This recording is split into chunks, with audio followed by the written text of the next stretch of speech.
mission is to find and destroy the Permission homeworlds before they start another war of conquest.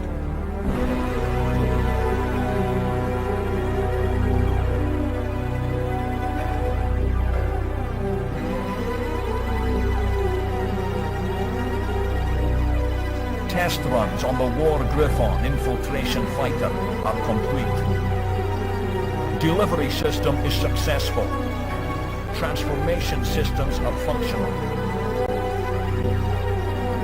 Can't you just imagine it? You're sitting around playing your Jaguar thinking, why can't just someone make a sequel to CyberMorph? Well, I am the Game Collector, and this is Second Opinion Games, and today we do the review of BattleMorph for the Atari Jaguar CD.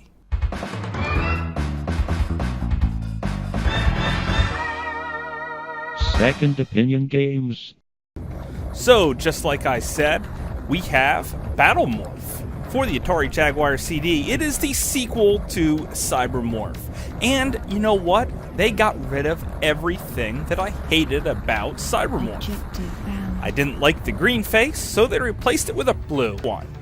Now you could run into the walls as much as you want, and she will never once ask to revoke your driver's license. Or flying license. Another thing they fixed here is the music. It actually has some, and it's pretty good. On top of it, the overall sound effects have been toned down a bit and aren't really as annoying. But one of the things I love the absolute most about this game is fully customizable controls. It offers Pro Controller support and Standard, but if you don't like anything, you could tweak it in the controls options, which is genius. Every single game should have full controller option support where you could map any button to any button you want. The fact that it's not in games really lets me down, but BattleMorph has it, and it is absolutely great because of this. The game does look a lot better this time. The pop-in isn't as bad, but it's still kind of there. Your ship is far more maneuverable this time around. It could speed up and slow down at what feels like a lightning pace, especially if you were very much used to CyberMorph. This can throw you for a loop when playing BattleMorph. So take some time, be patient, and adjust. And you are given adjustment. Matter of fact, the first couple worlds, maybe 6, is basically just a tutorial on how to play the game, so you'll breeze through them in no time. There's lots of life everywhere, and you'll get used to the hint system. See, they have these question mark blocks, which are hints to follow and beat the level. There's quite a few question marks on each level, and they often say the exact same hint, so you don't have to worry about picking up all of them if you already got in the first one.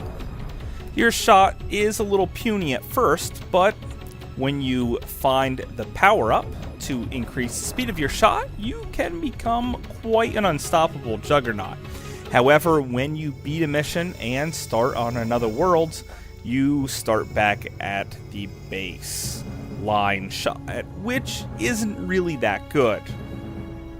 However, every world does seem to have the rapid-fire power-up on it, so you just have to find it.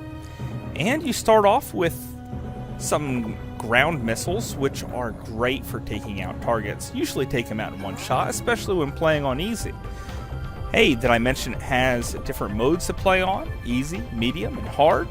I strongly recommend playing through the game on easy at least your first time around, because sometimes it gets a little frustrating playing on medium or hard, especially because you don't fully understand what you're supposed to do. See, a lot of the missions are hide-and-seek missions, where you're looking for a key to open up a hatch so you can blow up a radar station, or something like that. So, take your time on easy first. And unlike CyberMorph, this isn't going to be a very daunting game, where it feels like you're being punished for playing it. Matter of fact, this game just feels like fun because it takes it so easy on you, and you can get used to being a powerhouse. Did I mention the name of your ship is called a War Griffon? Can you get a better name? There's also quite a bit of variety in gameplay here too. You see, there's underwater missions. Matter of fact, my very first mission I started on, I was underneath the water and immediately thrown into shock. I had no idea what was going on. And then I rose above the water and was freaking blown away. There's also certain levels have lava, which you could duck into them, just like the water, only if you stay down for a prolonged period of time in the red water, or lava, you'll start taking damage after a little while. So take that into accommodation.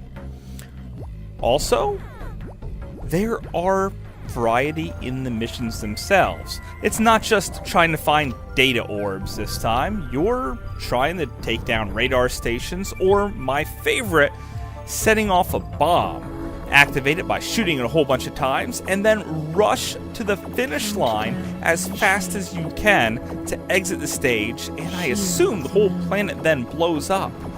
This is freaking awesome, and is by far one of my favorite types of missions here.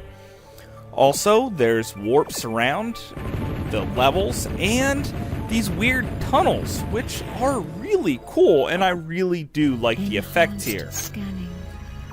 This is an absolutely terrific game. BattleMorph fixed so many of the problems that CyberMorph had, and it feels like a very much upgraded version. This is what CyberMorph should have been, and had it been this at launch, this would have been the absolute killer app that would have soared the Jaguar to high sales numbers. However, this came out very, very late in the system. Matter of fact, coming out on the Jaguar CD, which pretty much no one bought because they only made like 2,000 of these things.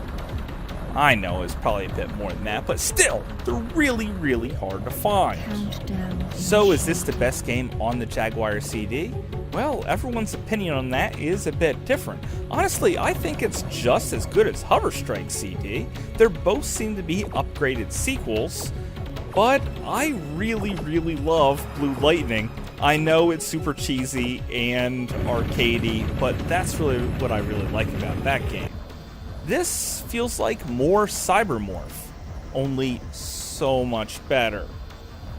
So if you really like CyberMorph, you're absolutely going to love this game. Almost everyone thinks that this is the best game for the Atari Jaguar CD, and though I personally can't say that, I can say it is one of the best games on the entire Jaguar system and lineup of games. But that's just my opinion. Thanks for watching. Let's go home.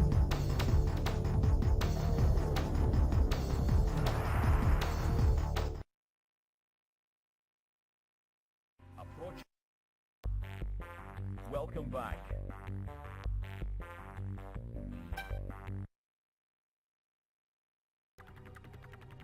There's still another permission cluster out there waiting for us.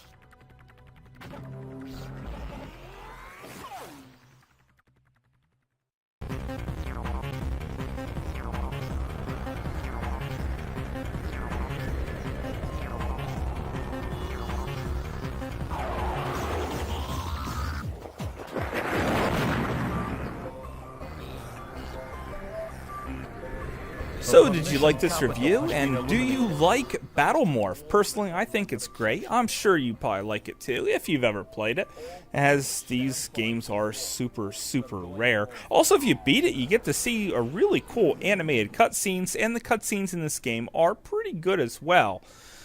So, my next review is something very, very special. I promise you that. So make sure you tell a friend to watch this channel, especially if they like the Jaguar, because you guys are going to be blown away by what I have next.